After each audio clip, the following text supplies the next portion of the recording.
Bonjour à toutes et tous et bienvenue dans ce premier épisode live du Bel Âge.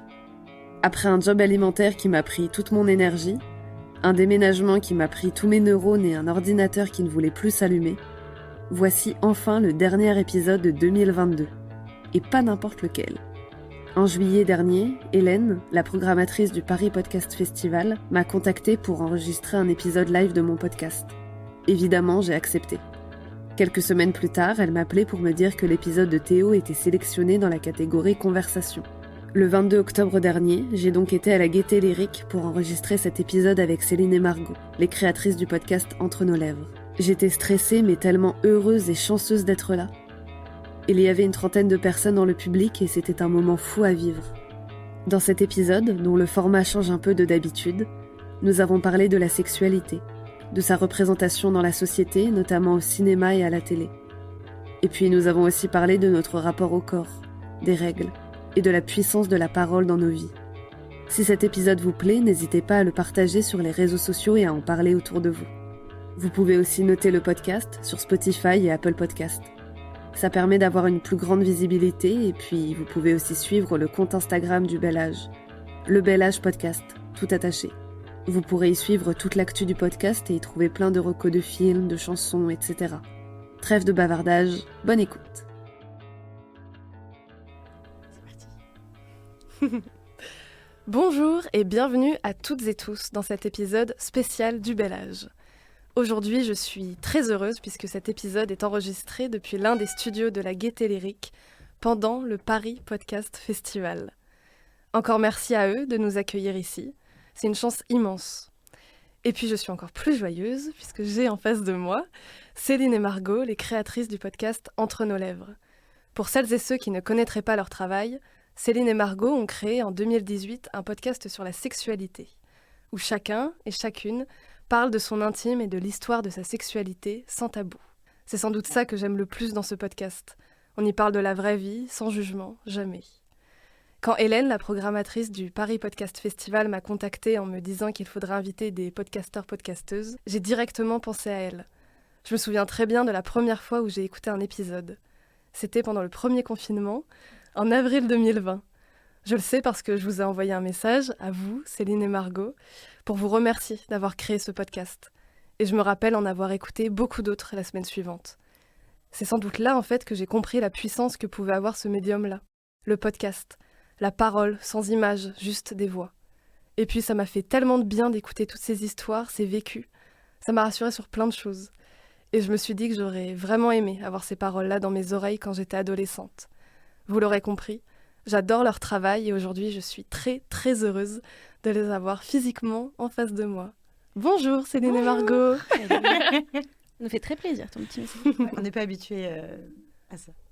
Je vais commencer par ma première question. C'était quoi la sexualité quand vous étiez adolescente ? Ça représentait quoi ? C'est parti. C'est parti, vas-y. C'est marrant, j'ai l'impression de réenregistrer mon épisode parce que dans Entre nos lèvres, on a chacune fait un épisode sur nous-mêmes. Alors, adolescente, moi, la sexualité, c'était important pour moi depuis que j'étais toute petite. J'ai commencé à me masturber très jeune. Je m'en souviens même pas tellement. Je crois que c'était un truc que j'ai toujours fait. Et dans ma famille, c'est quelque chose dont on parlait beaucoup. On était tous très ouverts par rapport à ça. Et je crois que du coup, c'était quelque chose de très normal. Et j'avais juste hâte d'avoir l'âge auquel c'était OK de faire l'amour. Et après, adolescente, c'est devenu un peu plus difficile parce que j'ai été victime de viol à l'âge de 13 ans. Donc du coup, après, le rapport à la sexualité, il est un petit peu plus compliqué. Moi, j'ai pas le même parcours que Céline. Moi, c'est la sexualité, c'était soit petite, un truc qui me dégoûtait. J'avais ce truc de me dire pourquoi ils s'embrassent avec la bouche, c'est faire l'amour. Oh là là, ça a l'air dégueulasse, pas du tout envie. Je pense que j'aurais jamais envie de ma vie. Je comprends pas comment un jour je pourrais avoir envie de ça. Mes parents étaient pas très ouverts sur le sujet, donc fatalement, en fait, ça a créé un environnement où on n'en discutait pas trop et moi, ça m'attirait pas des masses. Et vous, est-ce que vous avez ressenti, par exemple, une pression autour de faire sa première fois, notamment les discussions avec les amis au collège, lycée, où il y en a qui parlent énormément de ça, et et où il y a un peu cette pression sociale de « Ah, toi, tu l'as toujours pas fait ». Est-ce que vous avez ressenti ça? Ouais, moi, beaucoup. Beaucoup, parce qu'en plus, je l'ai fait... Alors, je considère ça tard maintenant, ça n'a pas vraiment de sens, mais je l'ai fait à 18 ans, je crois. Et ça a commencé dès le collège, en fait. Enfin, en tous les cas, pour moi, ça a commencé dès le collège, ce genre de discussion.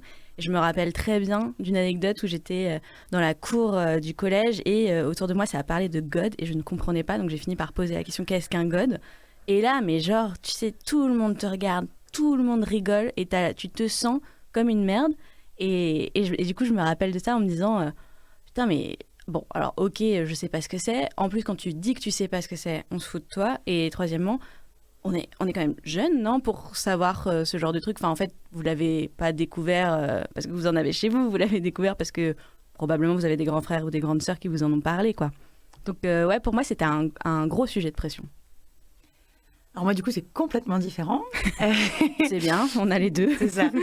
Non, du coup, moi, quand j'étais violée, j'avais 13 ans. Donc, évidemment, j'avais encore jamais fait l'amour. Mais justement, comme j'avais une très jolie image de la sexualité avant, après ce viol, je me suis tout de suite rapidement dit, faut pas que ça gâche ce truc qui a l'air super chouette. Donc, quand j'ai rencontré mon premier copain, j'avais 14 ans. Et du coup, j'ai voulu faire l'amour tout de suite. Donc, je crois que j'avais 14 ans et demi, 15 ans, un truc comme ça. Donc, j'étais à l'époque la première de mes copines, de mon entourage à faire l'amour. Et pour moi, c'était quelque chose de... Cette première fois était chouette parce que j'avais le sentiment qu'elle gommait un petit peu les... Tu vois, si tu imagines que ton corps, il a été... je vais prendre une image pas très jolie, mais qu'il a été sali, qu'il a été souillé, que... le fait de refaire l'amour, d'être pénétré une nouvelle fois dans un truc consentant et joyeux et bienveillant, c'est comme si ça lavait un petit peu tout. Et du coup, c'est quelque chose que j'ai très bien vécu. Et après, je crois que je me suis mis, par contre, une telle pression en me disant « Il faut que t'aimes le sexe, c'est hyper important ». Je me mettais la pression toute seule énormément. Il fallait que je fasse l'amour tout le temps, il fallait que j'ai des orgasmes tout le temps, il fallait que mon mec kiffe ça. Et du coup, je me mettais une grosse pression de performance et de plaisir sur ma sexualité, quoi. J'étais pas très apaisée, c'est-à-dire que si pendant 3 jours je faisais pas l'amour, c'était en mode « Oh là là, ça va pas du tout ». Enfin, c'est pas que c'est devenu un peu maladif, mais c'est que je me mettais une grosse pression sur le fait que le sexe est hyper important, et il faut vraiment aimer le sexe. Et ça, j'ai mis longtemps avant de m'en détacher. Et ton rapport au corps, justement, après avoir vécu cet événement-là, comment tu ressentais ça?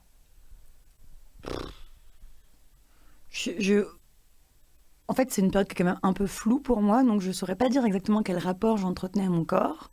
Je crois que je l'ai, comme beaucoup de nanas, en fait, jamais vraiment beaucoup aimé, tu vois, genre... j'ai fait, je sais pas, j'ai déjà pesé 15 kilos de moins, j'ai déjà pesé 5 kilos de plus, j'ai déjà fait du 34, du 40, enfin, je suis passée un peu par tous les yo-yo dans ma vie. Et en fait, peu importe le corps que j'ai eu, je l'ai jamais trouvé chouette, tu vois, genre... je vois des photos de moi à la plage, j'ai 15 ans, je suis en jean parce que je voulais pas être en maillot de bain à la plage. Aujourd'hui, je me regarde avec 15 kilos de plus et je suis en mode, mais j'étais complètement con. J'étais genre, je faisais partie de ce qu'on considère la norme, j'étais mince et pourtant, c'était pas assez, tu vois. Et en fait, j'ai eu un rapport complexé à mon corps, mais en fait, je saurais pas te dire si c'était de la faute de ça ou si c'était de la faute de plein d'autres choses, tu vois, de plein d'injonctions. Et je sais juste que ça n'a pas été compliqué pour moi de l'offrir à nouveau à quelqu'un et de me montrer nue. Et voilà, ça a été plutôt naturel pour moi. Et toi, Margot, ton rapport au corps au collège, lycée? Moi, il était plus compliqué. Au collège, je me rappelle bien parce qu'on me faisait beaucoup chier sur mon poids quand j'étais au collège. Mais vraiment beaucoup. Je me rappelle, à un moment, une de mes anciennes amies, elle s'était mise à chanter une chanson sur moi hyper méchante. Et du coup, moi, j'ai toujours eu ça, ce truc de honte. Et ce qui est rigolo, c'est que maintenant, quand je re-regarde les photos, je suis là à me dire waouh, enfin, pourquoi on la faisait chier, cette gamine? Franchement, juste à part qu'elle n'était pas mince, elle n'était pas grosse non plus. Mais bref, donc moi, ça a été compliqué assez tôt. Ça allait rester longtemps, ça allait toujours un peu. Et bah après, je pense que c'est les injonctions que t'impose la société, tu vois. En fait, la malchance que j'avais, c'est que je rentrais pas dans une norme depuis toute petite. Et après, bah, en fait, soit tu acceptes ça et tu vis avec, soit tu restes un peu en conflit avec ton corps tout le temps. Et en même temps, aujourd'hui, je trouve que c'est un petit peu plus simple parce qu'il y a d'autres représentations. Nous, à notre époque, on se disait ça d'ailleurs avec Céline hier, tu regardais une série télé, même juste tu allumais ta télé, il n'y avait personne qui était au-delà d'un 34-36. Tu avais l'impression que tout le monde était comme ça. Tu avais l'impression que pour être beau, il fallait être comme ça. Tu avais l'impression que pour exister, pour avoir une carrière, pour tout ce que tu veux, il fallait rentrer dans ces codes. Tu ne te retrouvais pas ou l'image de toi. Et c'est valable aussi pour les personnes racisées, c'est valable pour les personnes en situation de handicap. Enfin, quand tu ne te vois pas, tu as l'impression que c'est pas vraiment possible d'exister comme tu es. Donc ouais, ça j'ai grandi avec un peu. Je vais rebondir sur 2 choses que tu as dites, mais moi, je me rappelle à un moment donné, quand j'étais au lycée, pareil, on me parlait beaucoup de mes formes, et on rigolait, mais pas de manière... C'était pas des moqueries, ça l'était peut-être sous un autre aspect, mais pour moi, ça l'était pas tellement, mais en fait, j'ai conscientisé ça après, où je me suis dit, mais en fait, j'en ai marre qu'on parle de mon corps et pas de moi. Et du coup, j'acceptais pas vraiment comment j'étais. Et je me rappelle vraiment m'être dit à un moment donné, pareil, j'étais au lycée, je me suis dit, mais en fait, je vais vivre avec ce corps-là toute ma vie, autant l'accepter. Enfin, il y avait des trucs, j'avais pas forcément conscientisé ça comme ça, mais par exemple, à un moment donné, je mettais que des manteaux longs. En fait, c'était pour cacher mes fesses. Il y a des trucs, je me disais, mais non. Et maintenant, j'essaye de trouver les pantalons qui me moulent le plus les fesses, mais parce qu'il y a un truc de c'est mon corps, c'est moi, bah c'est tout en fait. Je rebondis sur ce que tu viens de dire parce que c'est marrant, j'envoyais ça à Margot il n'y a pas longtemps. À la maison, j'ai une boîte à souvenirs dans laquelle je stocke un peu tous les trucs qui ont été importants pour moi dans ma vie, et quand j'ai des petits coups de mou, je la ressors et je relis plein de trucs. Et je suis retombée sur... une page qui s'était envolée d'un de mes journaux intimes, et je dois avoir genre 12 ans, je suis en 6e. Moi, j'ai été réglée très tôt, j'ai été réglée à 9 ans et demi. Et du coup, j'avais déjà des gros seins et des bonnes fesses et tout. Déjà à cet âge-là, quoi. J'avais déjà très tôt un peu le corps, ce qu'on appelle le corps d'une femme, quoi. Et je me souviens qu'en 6e, genre tous les garçons, tous les matins, c'était « Oh, Céline, t'as des gros seins, Céline, t'as des gros seins, Céline, t'as des gros seins ». À 11 ans ? Oui. Putain. Et je me rappelle, mais je t'ai envoyé ce petit truc la dernière fois là. Et sur cette feuille, à un moment, j'ai dit, j'en ai marre, ce sont tous des cons dans ma classe. Tous les matins, j'arrive et ils me disent, t'as des gros seins, comme si genre ils étaient lobotomisés et que mes seins réapparaissaient tous les jours et qu'ils étaient toujours aussi surpris. Et je me souviens avoir ce truc de mais en fait, c'est horrible quoi d'être la seule fille avec des gros seins. Et ma petite sœur était en mode, j'ai hâte d'être comme toi et d'avoir des seins. Et quand t'es petite, t'as hâte. Mais en fait, quand ça arrive, c'est une malédiction totale, quoi. Mais moi, c'était ça quand j'étais petite. Je rêvais d'avoir des seins, je rêvais de porter des talons, je rêvais d'avoir des boucles d'oreilles, des cheveux longs. Est-ce que t'as rêvé d'avoir tes règles ? Parce que moi, j'ai rêvé, puis après, une fois que c'est arrivé, j'ai fait, oh, quelle mauvaise idée. Je savais pas que ça existait, moi. Tu savais pas ? Non. Ah ouais, petite ? Non, ben non. On t'a appris ça quand ? Enfin, Quand je les ai eus. Ah bon ? Ouais. Bah alors, comment t'as réagi ? Ouais, j'ai fait, c'est pas normal. Mais je crois qu'il était minuit. Et je m'en rappelle, en plus, je me revois, j'avais un lit en hauteur. Je descends l'échelle et je vais voir ma mère. Je fais, maman, il y a un truc pas normal là. Et je me rappelle qu'après, elle m'a payé une montre, je crois. Sérieux, t'as eu un cadeau ? J'ai eu un cadeau pour mes règles. Alors moi, cela dit, tu vois, réglé à 9h30, t'as clairement pas eu le temps d'avoir eu le brief. Tes parents ne sont pas du tout encore inquiétés de ce truc. Et je me souviens, j'ai grandi dans une cité au Blanc-Ménil. Et du coup, je jouais avec tous mes potes en bas dans la cité. Et je sens que genre il y a du sang, enfin qu'il y a un truc dans ma culotte et tout. Donc je vais dans ma cage d'escalier, je vais à la cave et tout, je retire ma culotte et là je vois qu'il y a plein de sang et tout. Et là je suis en panique totale. Je rentre, j'appelle ma mère, je dis maman, je saigne, je vais mourir. Ma mère me dit qu'est-ce qui se passe ? Je dis mais non mais regarde, j'ai du sang dans ma culotte. Et ma mère elle est en mode alors c'est complètement normal. Juste je pensais pas que ça t'arriverait aussi jeune, mais en gros et là du coup elle m'a tout expliqué. Et bon, évidemment elle m'a sorti la phrase de ça y est t'es une femme. J'étais en mode non j'ai 9 ans. Non. Mais voilà quoi. Mais il y a aussi un truc, t'en as parlé Margot, mais l'importance des représentations. C'est grâce à vous que j'ai découvert la série Normal People et merci beaucoup parce que en fait c'était Regardez tous la série Normal People. Mais du coup en fait c'était la première fois où je voyais des vraies scènes de sexe en fait et que c'était pas comme dans les films avec une représentation enfin c'était que de la pénétration ou des trucs comme ça, il y avait 0 scène de consentement. Et quand j'ai vu cette scène de consentement dans Normal People, je me suis dit, mais pourquoi on n'a pas ça dans les films, dans les séries qu'on voit? Il y en a un petit peu, enfin ça commence, on va dire. Mais, et puis même avoir plus de représentation que des femmes blanches, toutes minces, qui font 1m70. L'importance aussi d'avoir des gens normaux dans les séries et dans les films, et puis même, je pense vraiment que votre podcast participe beaucoup à ça, c'est montrer qu'il n'y a pas une seule sorte de personne, on va dire, et que justement, il y a plein de personnes avec des sexualités différentes, avec des vies différentes, des vécus différents, qu'il y a des personnes grosses, des personnes très minces, des personnes anorexiques, des personnes qui ont beaucoup de formes, il y a des petits seins, des gros seins, enfin, on a tous et toutes nos propres corps. Et je pense vraiment qu'on vivrait beaucoup mieux et en ayant beaucoup moins de complexes si on voyait beaucoup plus ça à la télévision, dans les médias, etc. etc.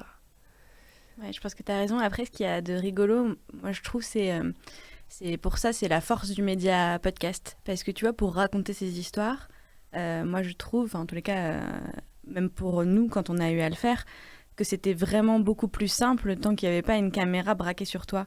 Parce qu'en fait, et on s'en rend compte encore aujourd'hui, dès que tu nous colles une caméra devant nous, il y a un truc de panique qui se passe où tu es là, tu te dis est-ce que je suis bien sur cet angle, est-ce que en fait et puis là tu te vois parler, tu vois ton visage qui change, c'est un truc que tu vois pas forcément, tu te vois dans le miroir mais le miroir il reflète pas forcément ce que tu es en 3D quand tu es avec tes amis et je trouve que la force du podcast c'est ça, c'est de te concentrer sur la voix.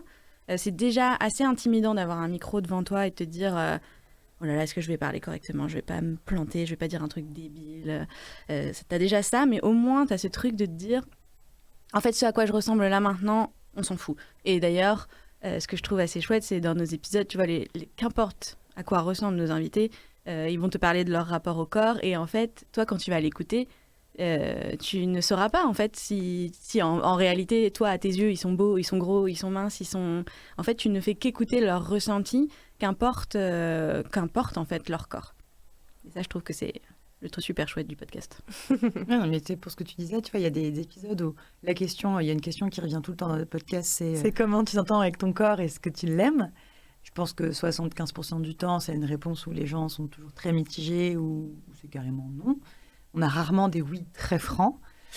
Et surtout, alors des fois, les personnes te décrivent comment elles sont. Elles te disent, moi, je suis une femme grosse, donc du coup, peut-être que tu peux visualiser un peu, mais les 3/4 du temps, les nanas, je pense juste à un enregistrement qu'on a eu hier, où la nana nous disait que elle se montrait pas en maillot de bain sur la plage, que non, elle s'aimait pas, etc. Donc tu peux fantasmer plein de trucs sur son corps, et en fait... elle doit peser 48 kilos tout mouillé, tu vois, donc c'est quand même fou. Et c'est ce que je disais tout à l'heure, tu vois, c'est genre, en fait, peu importe le corps que t'as, franchement, t'as toujours le sentiment qu'il est pas assez bien. Je connais pas beaucoup de nanas qui sont en mode ah putain, mon corps, je le kiffe vraiment, il est ouf. C'est pas beaucoup. Et je trouve ça assez triste, tu vois, même pour en parler avec toutes mes copines. J'ai un peu un truc de... tu vois, là, j'ai pris 15 kilos. J'apprends à essayer de m'en foutre. C'est pas fastoche tous les jours. J'ai une de ma meilleure amie qui pèse genre 15 kilos de moins. Et elle, à son échelle à elle, quand elle prend 4 kilos, c'est la fin du monde. Et moi, quand je la regarde, je suis en mode « bitch, please », tu vois. mais en fait, à son échelle à elle, c'est déjà un truc hors norme. C'est déjà un truc mal, tu vois. Et ça, c'est un truc, je me dis, mais vraiment, notre monde, il est malade, tu vois, parce que je me dis, qu'est-ce qui fait que peu importe comment on est, on s'aime pas, tu vois. Ouais, et puis encore une fois, c'est un truc très féminin quand même. Enfin, moi, je le vois aussi avec mes copines. J'ai une copine, tout le temps, elle me répète, mais je suis grosse, je suis grosse. Et je suis là, mais tu pèses 53 kilos, enfin, je pense que ça va.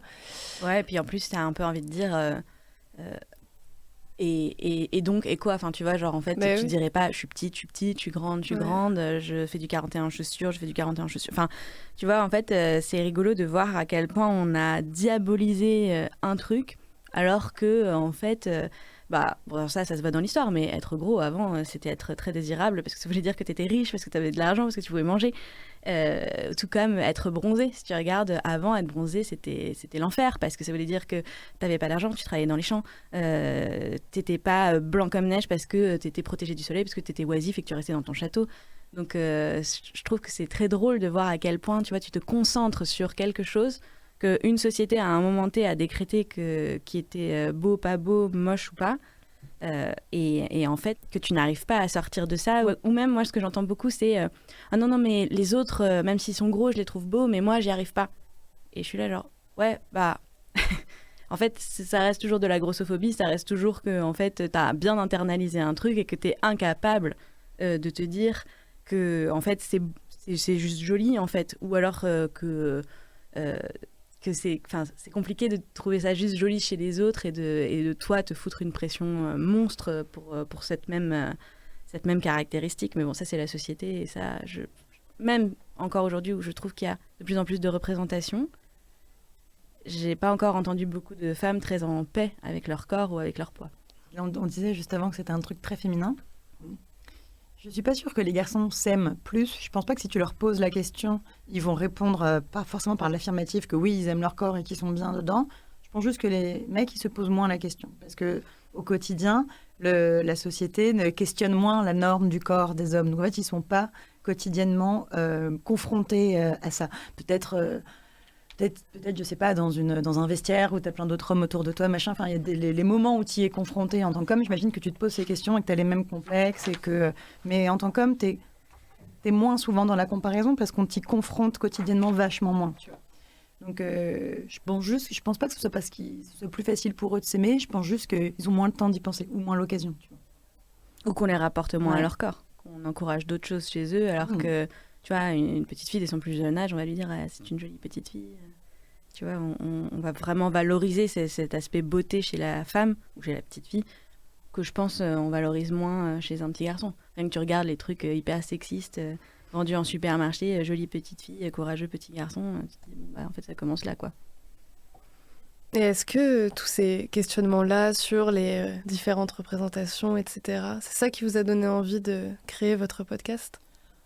Pas forcément. C'était pas ça à la base. Enfin, c'est des choses dont on était consciente, auxquelles on commençait tout juste à s'éveiller, tu vois, parce que mine de rien, c'est que toutes ces choses-là, on n'en parlait pas beaucoup avant, tu vois. Enfin, moi, à 18 ans, j'étais l'archétype de la nana qui bouquinait Glamour, qui lisait avec avidité tous les régimes pour perdre moins 12 kilos avant de partir à la plage en été.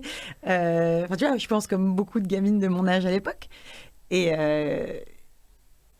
et en fait, le féminisme, je pense, a débarqué dans ma vie vers 24-25 ans. Aujourd'hui, j'en ai 31. Donc, tu vois, c'est il n'y a pas très longtemps. Et je pense aussi qu'on s'est éveillé aussi sur des questions plus sociétales et politiques via le podcast. Mais le podcast, il est pas venu de là. Il est pas venu d'une fatigue militante. Il n'est pas venu d'un épuisement politique ou il n'est pas venu de là, il est venu parce que vraiment juste du profond désir de se dire la sexualité, t'en parles facilement dans la vie, mais t'en parles facilement de façon grivoise pour dire putain, hier je suis tombée sur un mec, non, je te raconte pas, et du coup tu racontes ton plan cul foireux ou enfin, tu en parles, mais de façon très légère, tu vois, où tu peux parler des positions, de ce que tu aimes bien, mais des trucs que tu lis dans Glamour, quoi. Mais tu en parles pas quand tu te sens vulnérable, quand tu questionnes ta normalité, quand ça se passe mal. Quand ça se passe mal, enfin, dans ces moments-là, les gens n'en parlent pas. Et on s'en est rendu compte parce que j'ai une petite sœur dont Margot est proche aussi. Et un soir, on se faisait je vivais en coloc avec ma sœur et on se faisait une soirée pyjama toutes les trois. Et Donc je parle de ma sœur pour dire à quel point je suis proche d'elle. Tu vois, on vit en coloc toutes les deux. C'est parce que c'est ma sœur que je dis pas que c'est ma meilleure amie. Et ma sœur, ce soir-là, nous fait... je sais pas pourquoi ce soir et pas un autre. Peut-être parce qu'il était, tu sais, des soirées à 3h du mat où tu as passé la soirée à papoter. Et là, c'est la fin de la soirée, tu es sous un plaid et tu as encore un petit verre de vin. Il fait noir dans la pièce et tu as des discussions plus profondes qu'à d'autres moments. Mais juste, là, le mood s'y prête. Et ma sœur nous dit que... elle et son copain, à l'époque, elle doit avoir 22 ans. Je sais pas, qu'en 2 ans, ils ont peut-être fait l'amour 2 fois.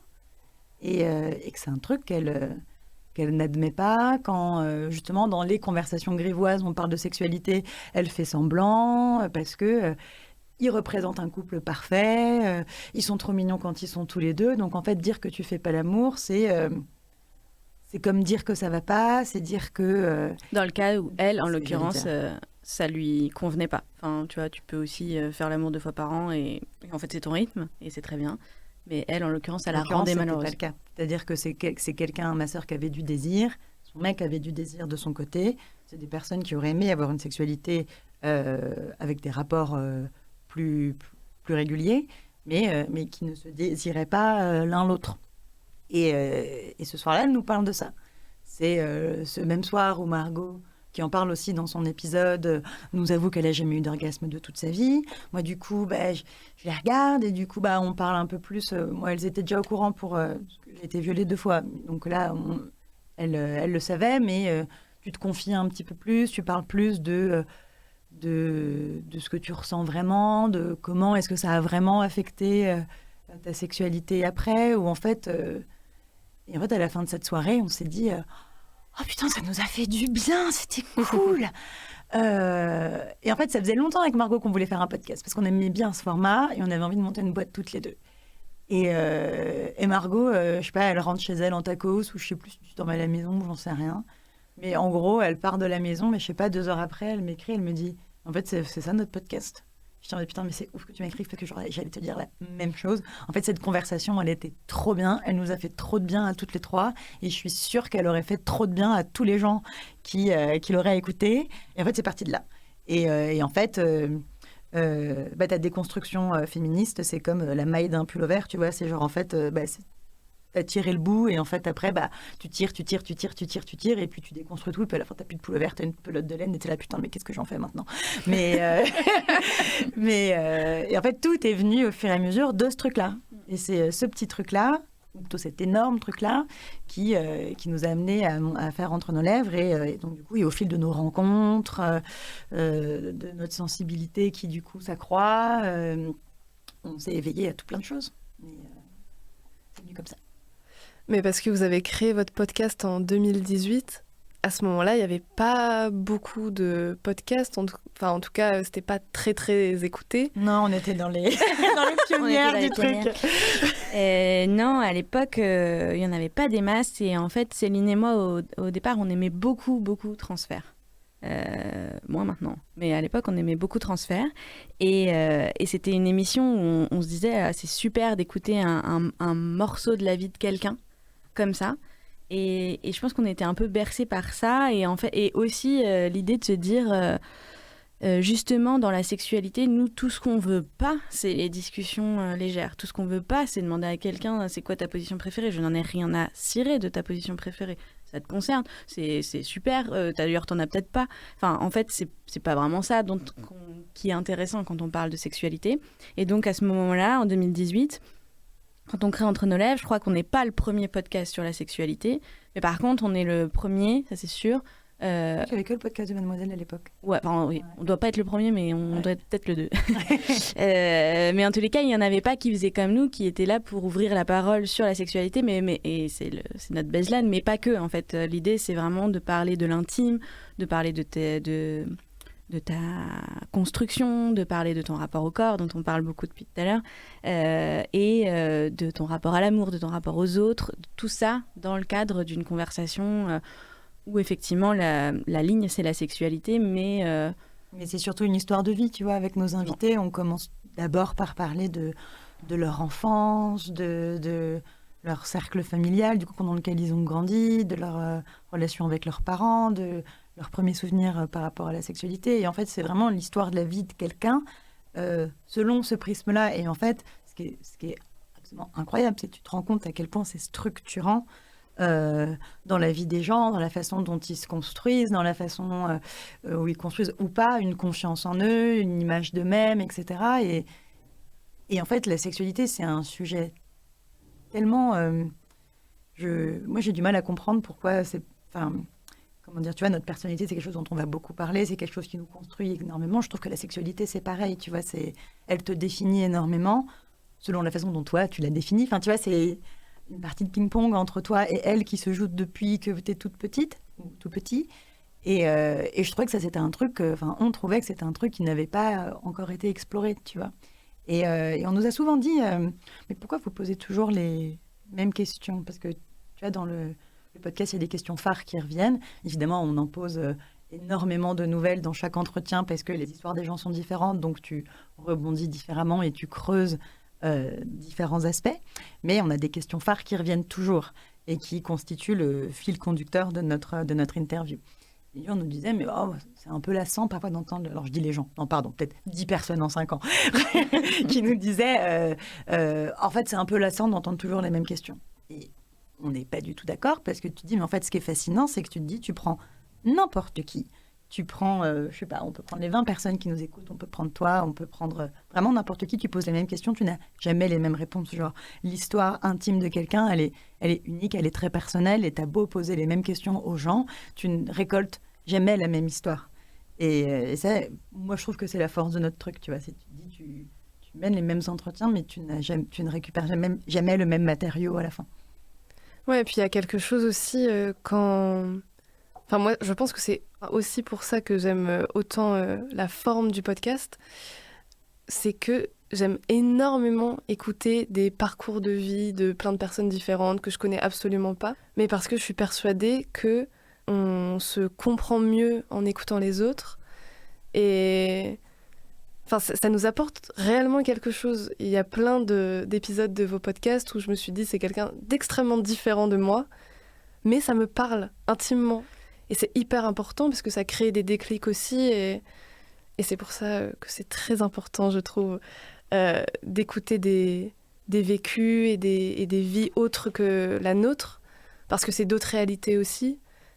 Ouais, nous, c'était ce qui nous intéressait aussi, on avait envie de raconter les histoires des gens et pas de s'intéresser à ces sujets par le biais de professionnels qui auraient pu nous en parler. C'est comme pour tout, moi je trouve que tu apprends beaucoup plus quand tu es plongé dans l'intimité de quelqu'un et tu vas retenir des informations plus facilement que quand tu écoutes un spécialiste en réalité. C'est pareil quand tu vas au cinéma, en fait, de suivre l'histoire de quelqu'un, j'en sais rien, si c'est un film sur la Seconde Guerre mondiale par exemple, ça va tout de suite plus te marquer, plus te prendre qu'un documentaire où en fait t'es pas dans le vécu, t'es pas dans l'intime, t'es pas dans les ressentis. C'est ça en fait qui marque les gens et qui marque leur mémoire aussi. Donc ça par contre ça a toujours fait partie de ce qu'on avait envie de faire, c'était raconter les histoires. Ouais, et en fait il y a un truc qui est génial là-dedans. Enfin, moi c'est le truc que j'adore, parce que on reçoit énormément de mails qui nous disent « ça m'a fait du bien, merci, je me sens plus normale » ou « j'ai pu m'identifier », enfin génial. Trop cool, mais les messages où je suis en mode « Ah putain, trop bien », c'est quelqu'un qui me dit « Ah merci pour ce truc, ça m'a fait changer d'avis ». Ça, je trouve ça incroyable, la force de ce truc, parce que je vais prendre par exemple l'exemple des transidentités. Tu vois, on a plusieurs témoignages de personnes transgenres qui sont venues, et je pense que malheureusement, la plupart des gens ont beaucoup d'a priori envers ces personnes et envers la transidentité en règle générale. Et en fait, dans la vie, du coup, tu t'y intéresses pas, donc tu n'apprends pas à déconstruire ce truc. Et puis, si peut-être un jour, tu vas être confronté à un débat par rapport à ça, dans un débat, les gens, en fait, ils s'écoutent toujours eux parler. Et en fait, pendant que l'autre est en train de parler, ils sont en train de réfléchir à leurs arguments pour déconstruire ce que toi t'as dit. Et ce qui est génial avec le podcast, c'est qu'en fait, tu as quelqu'un qui te livre son histoire, mais tu ne peux pas lui couper la parole. Tu es obligé de l'écouter du début à la fin. Et en fait, quand tu écoutes quelqu'un parler du début à la fin et que tu n'es pas en train de réfléchir à ce que toi, tu vas dire pour le contredire, t'entends ce qu'on te dit, en fait. Et ce qui est génial avec ça, c'est que du coup, les gens peuvent se livrer. Et en fait, quand tu entends le récit intime d'une personne, tu peux pas être là en train de l'écouter et de te dire je suis pas d'accord. Ou tu vois, genre parce que la personne, elle se livre tellement dans toute son intimité, elle t'explique. Enfin, c'est juste pas possible, tu vois, quand t'es quelqu'un d'humain avec un minimum d'empathie, je parle pas des sociopathes, t'es obligé, en fait, de te dire « Ah oui, putain, enfin, en fait, ça y est, je comprends. » Et moi, je trouve que c'est ça qui est super chouette dans le format du podcast. Et est-ce qu'il y a des témoignages qui vous ont... Il y a eu un impact sur votre sexualité ou ça vous a interpellé ou... Moi, ça a eu un impact. C'est, tu vois, parce que donc, je te disais au début que la sexualité, c'était une vraie pression. Il fallait que je fasse l'amour tout le temps. Enfin, c'était quelque chose d'hyper structurant pour moi. Et là, tu vois, aujourd'hui, je suis avec le même mec depuis longtemps. Je suis mariée. Et du coup, je baise moins. Et on le fait toujours très régulièrement, tu vois, ou selon notre rythme à nous, selon ce qui est régulier pour nous. Donc, en fait, il va y avoir des semaines où on ne va pas le faire du tout. Des fois, on va faire 3 fois l'amour dans le week-end, mais après, on ne va pas faire l'amour pendant 2 semaines. Et puis, on va beaucoup faire l'amour en vacances. Et puis, des fois, il y aura des semaines où on va le faire 2 fois, puis des fois plus. Et puis, en fait, je m'en fous. J'apprends à ne plus calculer. Et en fait, mais dans les débuts, j'étais en mode « Oh, putain, on n'a pas fait l'amour de la semaine. Genre, oh là là, c'est qu'il y a un truc qui ne va pas. Là, c'est dimanche soir. Ok, d'accord, ce soir, il faut que... » Enfin, tu vois, j'avais vraiment le réflexe de penser comme ça, tu vois, de me dire d'un couple sain, c'est un couple qui fait beaucoup l'amour. Et en fait, on a eu tellement de témoignages de gens qui se sont détachés de ce truc, ou de gens qui nous ont dit, bah en fait, moi j'ai appris à ne plus stresser à cause de ce truc, à me lâcher de cette pression de, en fait, il faut faire l'amour tous les temps pour. On a eu dans notre bouquin, on a un témoignage inédit d'une vieille dame qui nous a dit. Comment elle avait sorti ça ? Aujourd'hui, je trouve que le sexe est devenu très marketing. Elle a dit faire l'amour 2 fois par semaine. Ah oui. Moi, je trouve ça très marketing. Ouais, elle a dit ça. Genre, oui. Et c'était rigolo, tu vois. Et moi, j'étais complètement dans ce truc. Et le truc que vraiment le podcast m'a apporté sur ma sexualité, c'est parce que j'avais beaucoup travaillé. J'étais voir des psys et tout pour ma sexualité, tout ça. Mais le podcast m'a apporté cette espèce d'apaisement, de me dire... En fait, là, on n'a pas fait... Un jour, mon mec, je lui ai dit, ça faisait 15 jours qu'on n'a pas fait l'amour, je lui ai dit, ça fait 15 jours qu'on n'a pas fait l'amour, toi, c'est... Il me fait, oh, bah oui, mais tout va bien, c'est juste que, je sais pas, on a fait ça, et puis on était fatigués, mais tout va bien. Je suis en mode, oui, c'est vrai, tout va bien. Et en fait, si c'est une frustration ni pour l'un ni pour l'autre, c'est pas grave, tu vois, genre, on sait que ça va, on sait que l'amour, on le refera à un autre moment. Et ça, c'est quelque chose qui m'a été apporté, je crois, par tous les témoignages qu'on a entendus de personnes qui sont passées au-dessus de ça. Et maintenant, votre rapport à la sexualité, si vous prenez du recul en vous voyant, par exemple, vous, adolescente, et vous maintenant, c'est quoi qui a changé depuis ? Ah bah, mais ça, je pense que même sans le podcast, entre ce que tu penses ou ce que tu expérimentes de la sexualité quand tu es adolescent et quand tu as 30 ans, et même... Si je vais plus loin, quand j'en aurai 45, quand j'en aurai 70, ça change tout le temps. Et ça, c'est la beauté du truc. C'est que, en fait, ça évolue avec toi, avec les personnes que tu rencontres, avec comment tu te sens dans ton corps, comment tu te sens dans ta tête aussi. Parce qu'il y a aussi... on n'en a pas encore tellement parlé dans le podcast, mais l'impact de ta santé mentale, en fait, sur ta sexualité. Si, tu vois, tu vas bien, ça peut aller très bien, ou alors du coup ta sexualité peut te poser problème et atteindre ta santé mentale aussi. Tu peux te retrouver un peu triste de te retrouver à pas réussir à avoir du plaisir ou à avoir des douleurs pendant les rapports. Enfin, ça a des gros impacts en fait. Et à l'inversement, si en ce moment dans ta vie c'est compliqué, que tu traverses une période difficile, est-ce que ça a un impact sur ta sexualité ? Est-ce que ça a un impact sur ta sexualité avec l'autre ? Ta sexualité avec toi-même ? Est-ce que d'un coup la sexualité disparaît de ta vie ? Est-ce que tu trouves ça grave ? Est-ce que ça te manque ? Enfin, tu vois, il y a beaucoup de choses qui vont changer. Donc je sais pas si le podcast a eu un impact forcément, parce que c'est vrai que quand tu te mets à parler de sexualité toutes les semaines avec des tas de gens et que ça devient ton quotidien, ton métier, oui, fatalement, t'en parles plus que la moyenne des gens en France.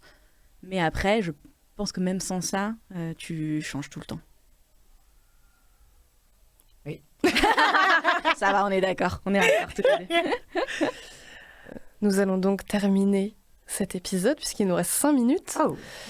C'est passé très très vite. Je vous ai demandé par message si vous aviez des recommandations parce que dans le Bel Âge, à la fin de chaque épisode, je demande le film, l'œuvre, l'artiste, etc., qui vous a aidé à vous construire. Et la deuxième question, c'est la recommandation culturelle d'un artiste ou d'une artiste jeune, ou d'un film ou d'une série, etc., qui traite de la jeunesse. Je crois que je vais répondre un tout petit peu à côté sur la première, qui est donc ce qui m'a aidé à me construire dans ma jeunesse, c'est ça, enfin film, œuvre. Moi, je crois que c'était beaucoup Internet, mais de façon globale, et dans ce que Internet permettait aux gens de créer sans le filtre, tu vois, du musée, sans le filtre du cinéma, sans le filtre de la publication d'un livre. Et je pense que ça a beaucoup impacté, parce que, résultat des courses, des années après, on a sorti un podcast. Ce qui me marquait, moi, c'était en fait la créativité, les créateurs, ils existent partout. Tu peux t'entraîner, et Internet, c'était un terrain de jeu pour ça. Tu pouvais commencer à créer des clips vidéo avec tes petits moyens. Tu pouvais commencer à créer des textes, des blogs. Moi, j'en ai eu plein dans mon enfance. Et je lisais beaucoup, ou je regardais beaucoup les créations des autres. Et c'est plutôt ça, moi, qui m'a marqué, que j'ai moins l'impression que c'est une œuvre en particulier. C'était vraiment cette possibilité de me dire, en fait, c'est accessible à tous maintenant qu'on a cet outil incroyable qui est Internet, qui me casse les couilles aussi beaucoup sur plein d'aspects, mais qui permet cette possibilité-là que tout le monde s'exprime. Alors, moi... Désolée, je suis en train de te pourrir ta réponse. Mais non, mais moi, ça va être vachement moins puissant, ma réponse. J'ai beaucoup réfléchi. Ouais. Mais moi aussi, j'ai beaucoup réfléchi. Ça va être putain, mais je sèche, parce que un truc qui a été très structurant pour moi dans ma jeunesse, mais qui en même temps serait une reco pour vous et les auditeurs et auditrices. J'étais en mode, il n'y a pas, dans ma jeunesse, franchement, je mettais des trucs nuls. Donc, et en fait, je crois que le truc qui a été le plus structurant pour moi, c'est la série Charmed. Je ne sais pas si tout le monde va connaître, parce que c'est un truc de... Je vais dire un truc de boomer, je ne suis pas encore non, boomeuse. on n'est pas des boomeuses, ça va. Mais c'était une série sur 3 sorcières, ça s'appelait Les Sœurs Halliwell. Et cette série a été hyper structurante pour moi pour plusieurs trucs.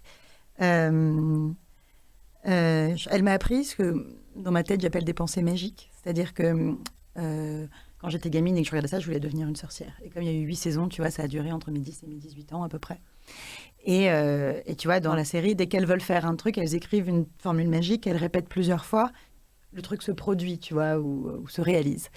Et du coup, moi, dans ma vie, dès que je voulais qu'il se passe un truc, j'écrivais des petites formules magiques comme ça, et dans ma tête, je les répétais, jusqu'à ce que ça arrive. Et en fait, souvent, ça arrivait. Et ça arrivait, c'était genre, j'aimerais bien que machin tombe amoureux de moi, ou j'aimerais bien qu'avec mes parents, on parte là-bas en vacances, ou j'ai peur d'aller à l'école cette semaine, j'espère que tel prof va être absent. Enfin, c'est ce genre de truc, tu vois, et je faisais souvent ça dans ma tête, et alors là, j'ai l'impression que ça se passait souvent, mais aussi parce que je pense que je me rappelle plus des fois où c'est arrivé. Mais en tout cas, je m'amuse plus à écrire des formules magiques et à les répéter dans ma tête, mais j'ai gardé une espèce de réflexe de répéter plusieurs fois un truc dans ma tête si j'ai envie qu'il se produise. Et je ne sais pas pourquoi, j'ai toujours une foi assez inébranlable dans les trucs que je répète souvent dans ma tête. Et je crois que c'est un truc qui me vient de là. Et pour les artistes, donc tu nous avais demandé des artistes de moins de 30 ans. Donc déjà, on était un peu vexés de se dire qu'on était plus jeunes parce que maintenant, on avait 31. Et en fait, moi, les artistes que j'aime bien, je crois qu'ils sont juste à la limite à chaque fois. Mais moi, j'aime bien Pomme, j'aime bien Edith de Pretto, parce que ce sont des artistes qui aujourd'hui s'attaquent à des sujets de société qui nous parlent, qui permettent aussi des représentations que je trouve importantes dans notre société. Donc ouais, moi, ce serait plutôt eux. Mais bon, ils sont pas si jeunes des autres. Ils le sont encore un petit peu. Ouais. Je sais. Non, mais j'ai réfléchi. Je mais c'est qui les gens que j'admire, quels sont les recos. Et en fait, moi, je suis très admirative de travail souvent de photographes ou d'écrivaines ou de réalisateurs ou de réalisatrices et tout. Mais j'étais en mode putain, mais je pourrais parler de lui ou d'elle, machin. Non, ils ont toujours mon âge, ou ils ont 35 ans, ou ils ont 40 ans. Du coup, je savais pas trop quoi répondre.